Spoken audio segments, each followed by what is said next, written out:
Syria की राजधानी दमिश्क पर विद्रोहियों का कब्जा होने से पहले ही राष्ट्रपति बशर अल असद ने देश छोड़ दिया। शुरुआत में खबरें आईं कि जिस विमान से असद भागे वह क्रैश हो गया है। बाद में पुष्टि हुई कि रूसी राष्ट्रपति व्लादिमीर पुतिन ने एक खास योजना के तहत उनका रेस्क्यू किया। असद अब रूस की राजधानी मॉस्को पहुंच चुके हैं और उनकी इस यात्रा को लेकर कई तरह के कयास लगाए जा रहे हैं। रूसी उप विदेश मंत्री सरगेई रयाबकोव ने बताया कि असद को बेहद सुरक्षित तरीके से रूस लाया गया। क्रेमलिन ने 9 दिसंबर को घोषणा की कि राष्ट्रपति पुतिन ने असद को रूस में शरण देने का निर्णय लिया है। हालांकि अभी यह स्पष्ट नहीं है कि असद के परिवार के कौन-कौन से सदस्य उनके साथ रूस पहुंचे हैं। रिपोर्ट्स के मुताबिक उनकी पत्नी और बच्चे पहले से ही रूस में थे। सूत्रों के अनुसार असद को सीरिया से निकालने के लिए रूस ने पहले से ही बारीकी से योजना बनाई थी।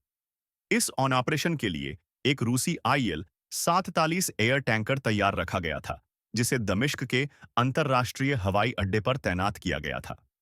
जैसे ही विद्रोहियों ने दमिश्क में घुसपैठ शुरू की, असद को राष्ट्रपति निवास से कड़ी सुरक्षा के बीच एयरपोर्ट ले जाया गया। सुरक्षा में दर्जनों गाड़ियां शामिल थीं। हवाई अड्डे पर सीरियाई सेना का नियंत्रण था। असद और उनके परिवार को जरूरी सामान के साथ तुरंत विमान में चढ़ाया गया और वे रूस के लिए रवाना हो गए। इस दौरान विद्रोहियों का ध्यान भटकाने के लिए एक अफवाह फैलाई गई कि असद का विमान क्रैश हो गया है।